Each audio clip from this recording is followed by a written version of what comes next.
Good. Alright, so I'm just going to show the settings real quick. So VSync is turned off for this one. It's just 1080p, high settings. Nice. Just load this level.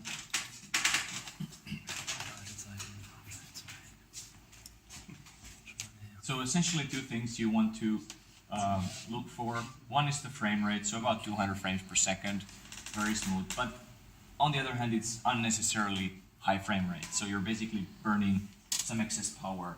We look at the power reading here. We're looking at roughly 140 watts. 135, 140. That's essentially how much power the entire system is drawing right now. And 200 frames per second. Yeah, it's very smooth, it's perfect. FreeSync is enabled.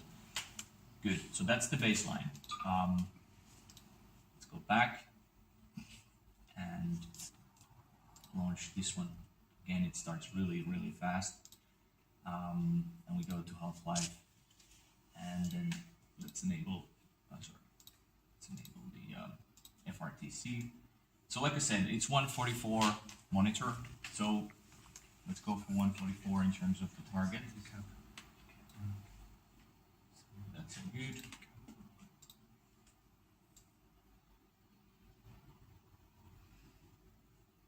And 144. All right, good. So we have 144 set for this particular game. Go back.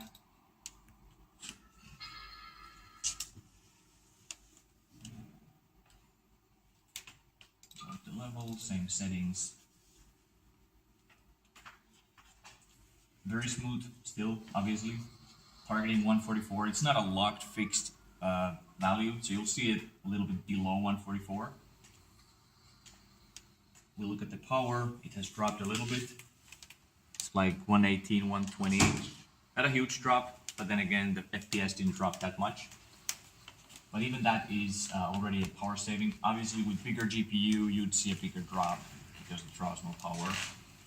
So that's step number one. Let's take one more step. Let's be very power efficient and let's still get very good experience. So FRTC, go back again.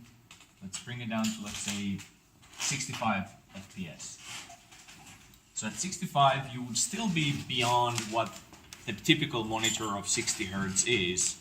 So for most users, this would be the ideal setting, or even setting down to 60.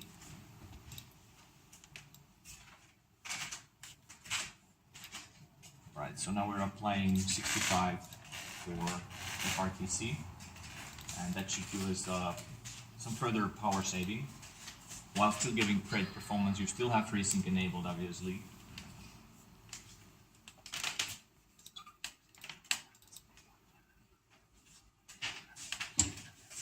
Very smooth still, just below 65 frames per second, but the power consumption is now at 80 watts or below. So we went down from about 140 to 80 watts, while, you know, having the same features enabled, FreeSync enabled.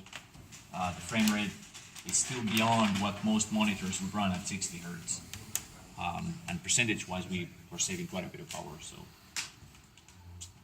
this is now available. The range is wider than before. It's now available for the X9, which is, you know, a lot of people still play the X9 games. And now they can do that with reduced power. Everything is good. All right, that's the quick demo. So those two, the UI and FRTC,